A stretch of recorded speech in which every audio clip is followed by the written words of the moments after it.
खान साहब को सर पे मारा है, सर पे जिसके पास गिरफ्तार करने वाले कौन थे? गिरफ्तार करने वाले सारे रेंजर वो उठा करके यहाँ से लेके गए, उन्होंने सर पे मारा, सर पे मारा, उन चीज से मारा जो हार्ड होते हैं, दूसरे वाले नहीं थे, उनको व्हील चेयर फेंक दिया और उसको लात में मार दिया। मैं गिरा हूँ, मैं उसे से मैं ऑलमोस्ट हाफ कॉन्शियस था, मेरे पास ये जो उसका है इसने मुझे उठाया,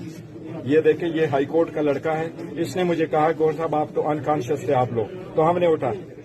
ये है, ये हाई कोर्ट के एम्प्लॉइज है, मुलाजिम है, रिजवान कामिल, उनसे पूछिए वो लोग मौजूद थे, उन्होंने हमें उठाया। रेंजर ने खान साहब ऑलमोस्ट अनकॉन्शियस थे, लेकिन उन्होंने डायरेक्टली पेपर स्प्रे किया, उसको सर पे मारा, उसके पाँव पे मारा जो जख्मी था, उससे वो व्हील चेयर फेंका है और पुश करके ले गए। और हमें जिस वक्त ये लोग लेके जा रहे थे, हम बाकी जब पीछे रह गए, आप सिर्फ ये तस्वीरें देखे जो मेरे पास है, जिस वक्त ये एंटर हो रहे हैं उस तस्वीरें देखे, उनकी वीडियो देखे, उनके जो उन्होंने चीजें पाड़ी हैं अंदर और जो शीशे तोड़े वो सारे देखे। गौर साहब ये वाकई रेंजर्स वाले थे या कोई और थे? ये सारे रेंजर वाले थे या जो भी यूनिफॉर्म उनका वही था, उनमें कोई बाहर का बंदा नहीं था, कोई पुलिस वाला नहीं था। जो खान साहब की सिक्योरिटी गार्ड है उसको मारा है, अली खान जो खान साहब के साथ हर वक्त होता है उस पर डायरेक्टली स्प्रे किया और मेरे ऊपर डायरेक्टली स्प्रे किया, क्योंकि हम 3 बंदे सिर्फ खान साहब के साथ थे, मैं, अली बुखारी और अली खान।